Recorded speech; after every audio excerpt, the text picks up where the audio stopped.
Welcome to the season premiere of Unleashed Learning TV. Now, if you're feeling overwhelmed by the amount of chaos or uncertainty that continues to take place, or if you're starting to think about what teaching in a post-COVID world might look like, we have a special guest for you. Since 1966, Margaret Wheatley has worked globally in many different roles: a speaker, teacher, community worker, consultant, advisor, and formal leader. She's the best-selling author of 9 books, including Leadership and the New Science, and her newest book, Who Do We Choose to Be? Facing Reality, Claiming Leadership, Restoring Sanity. We hope this 2-part episode helps you consider, how do we choose to teach in a disruptive and post-COVID world? So, Meg, welcome to part 2. We were talking about creating islands of sanity, and it's possible to create islands of sanity during disruptive seas. And you talked about what they are and how to form them. And like I said to you, I'm thinking about them a little bit differently now. So the next part now is to really talk about warriorship. So um, you're talking about warriors of the human spirit.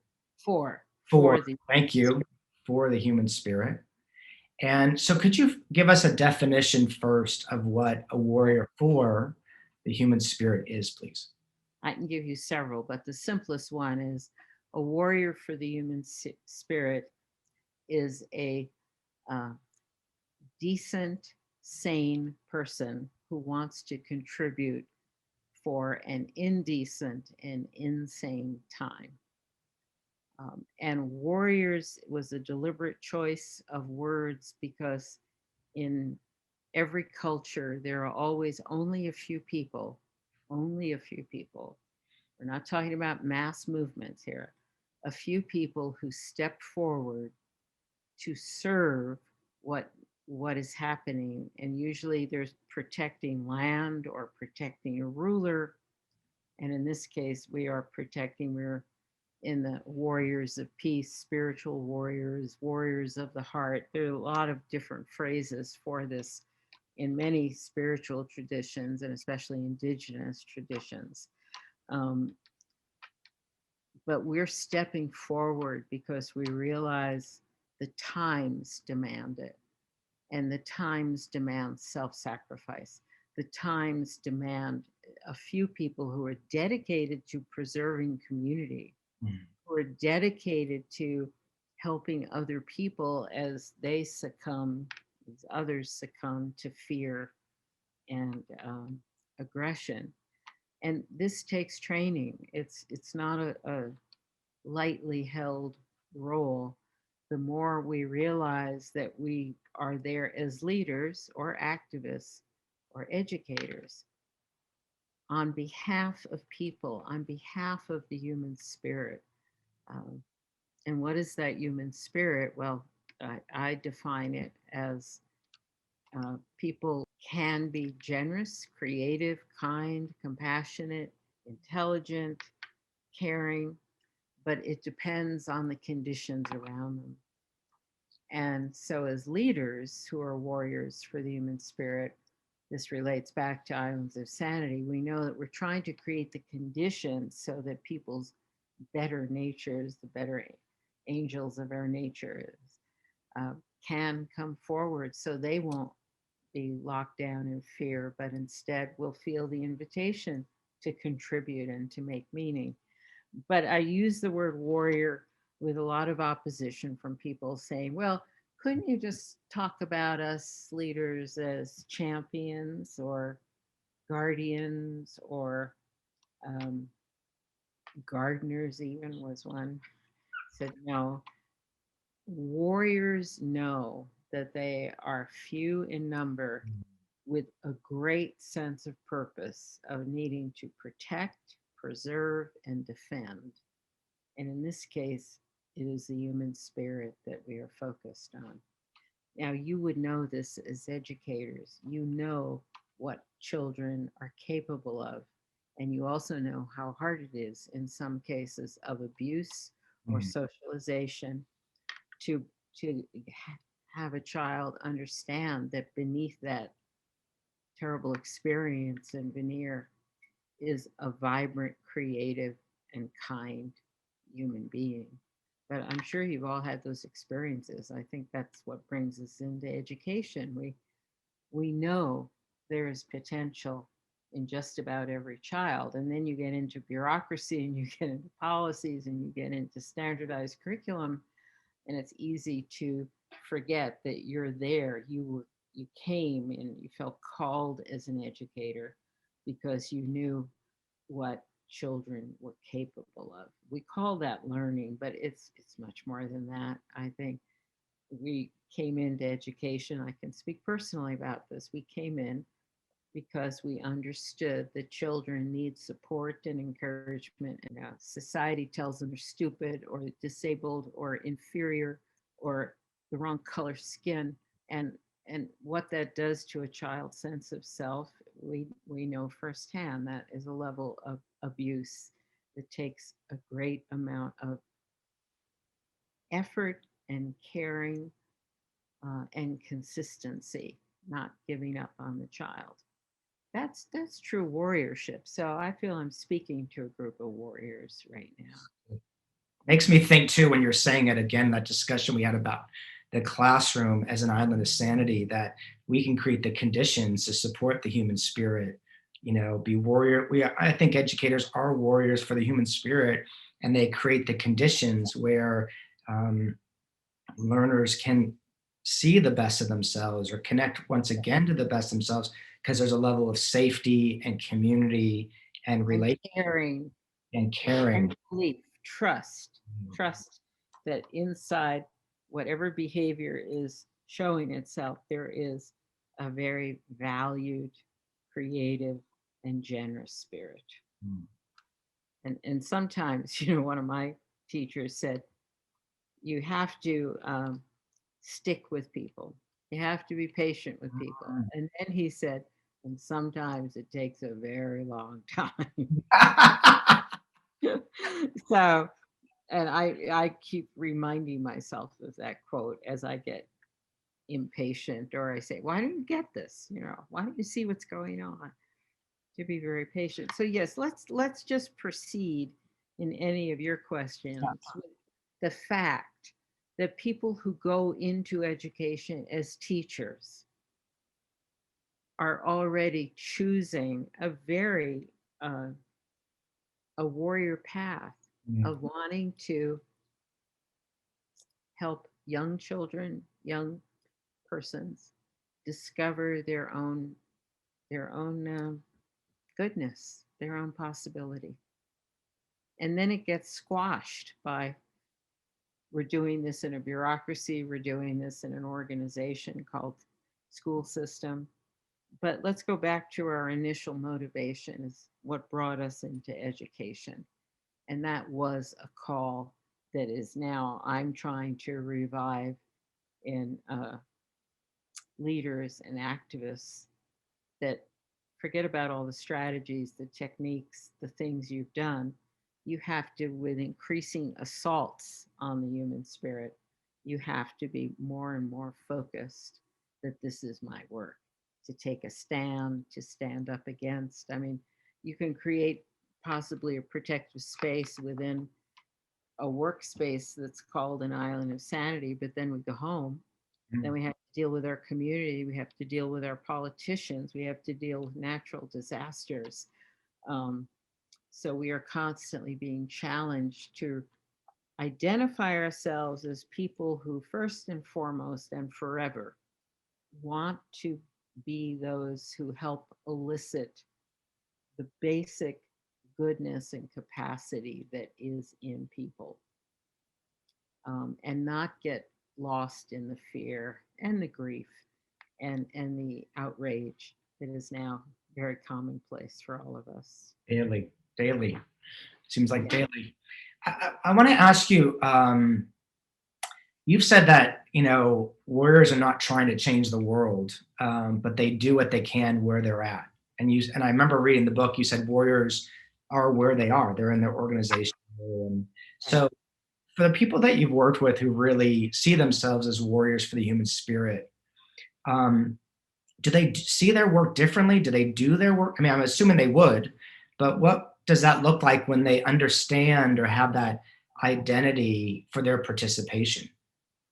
Well, it's easier, and now I'm speaking of the experience of training hundreds of people from about 35 countries total.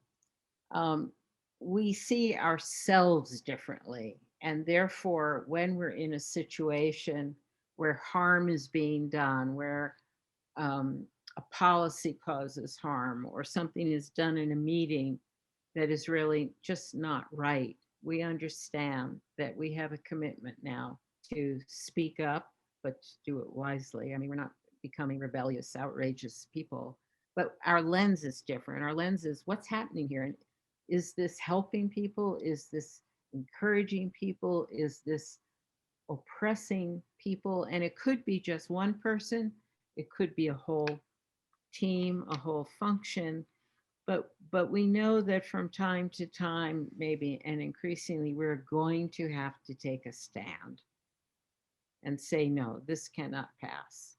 This has to stop, or at least make it visible. But there's a second, and it's probably the more important uh, thing about identifying oneself as a warrior is we train. We train to be less reactive. We train to have minds that don't run out of control with um, reactions or with strong emotions. I mean, we develop stable minds. We do that through meditation. There's no other way available that I've found.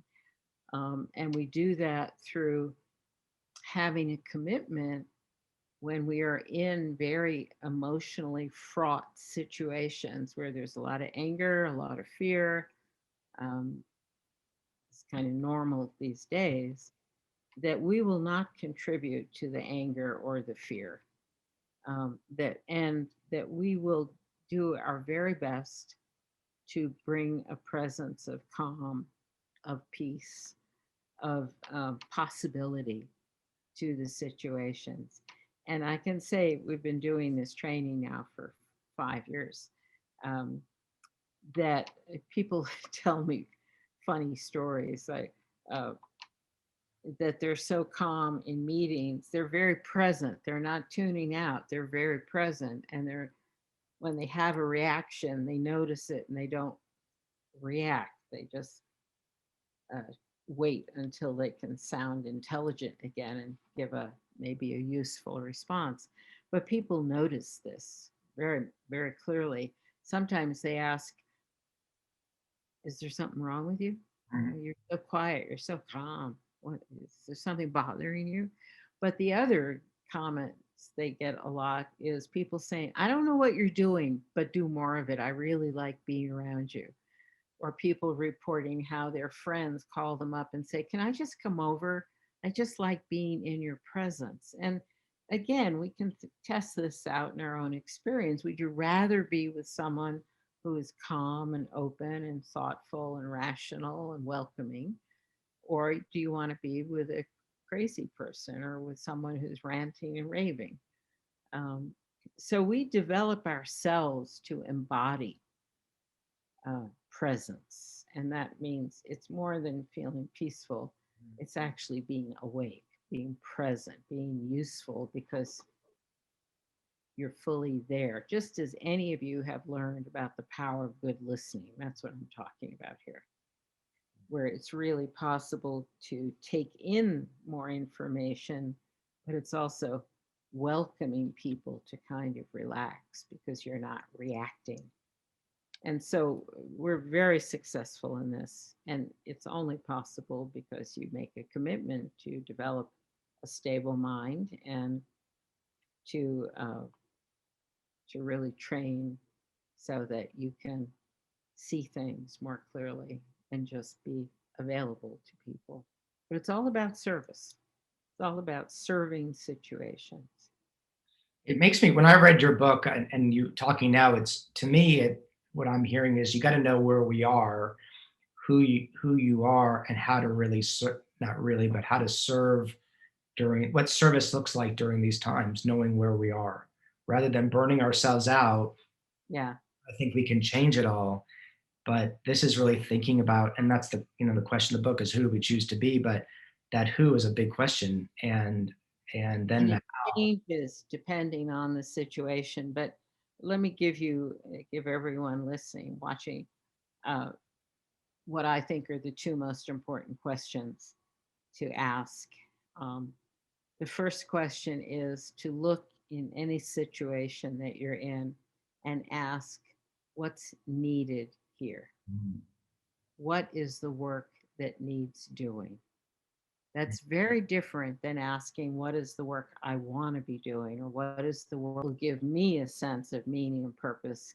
Because I've defined that as meaningful. No, what does the situation need? And then the second question, am I in the right person to offer something to this situation? So it's what is the work that needs doing, and am I the one to offer something? And that means, what's my skill level? What's my time? What's my stability right now? Mhm. Um, so we're not looking for martyrs, and we're not looking to continue our overextension of self, because there are more than enough needs out there, as you would all know. So the second question is critically important. Am I the one to contribute to this now? And then you assess your own conditions. Um, but to ask in situations, what is needed here, rather than what do I want? That is a fundamental shift. Um, And that's not how we're educated to participate in the world, right? I mean, oh gosh, it's no. not how we're educated in all forms of what we do. And sort of, And we're so focused. We were so focused on, well, know your purpose, and then find work that is meaningful to you, because you predefined what meaning is. Meaning is, it satisfies my purpose. This is very different. This is non egoic. This isn't based on what I want or need. This is looking at the situation as fully as you can and say, what's needed here? What's needed here? Now, I think we're better at doing that with individual children when we do learning plans, right? At least that was my experience of doing a good learning plan. You look at the whole child, you look at everything the child is dealing with, and then you develop a learning plan. At least it was like that in the old days. Yeah. Now it may be pigeonholing them into a curriculum, but it's shifting the lens by which I determine work, from what do I want or need to what does the situation need. That's pure warriorship for me. It's not thinking of self, it's thinking of how can this self serve well. I want to ask one last question, if I might. Sure. And thinking now is different than what I was going to ask you, to see what was emerging. Here's my last question: is, I think one of the challenges is so many people feel so incredibly isolated with the work that they're doing. And warriorship is courageous and taxing, the way you're describing. I mean, that's probably not a strong enough word. So to know other warriors probably is really empowering, because you're actually not alone in this. Absolutely. I mean, having a community of fellow warriors, people who are committed to the same level type of service, even though it takes many different forms. Yes, and we rely on each other for friendship, for solace, for comfort, for humor. Um, just to, I'm a real proponent of dark humor.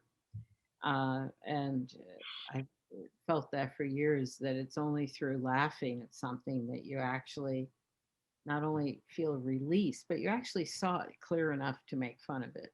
This isn't cynicism. This is a good satire. Absolutely. Um, so we provide emotional support, spiritual support, um, and humor is a part of that. We can't do this alone. Oh my gosh, it's desperate out there if you try and go this alone. But knowing that I'm talking not to a fellow activist, but to a fellow warrior is important, because we have the same view of what's going on and what's needed, and the same commitment to alleviate the suffering that we see, to do what we can where we are. And we're not trying to fix the world. We know we're in collapse. We know this is getting worse month by month on many dimensions. Um, and our commitment is to use our power and influence wherever we can. Just be willing to be a good listener like never before. Um, just be willing to really say to someone with enough time, how are you doing? How are you doing? Um,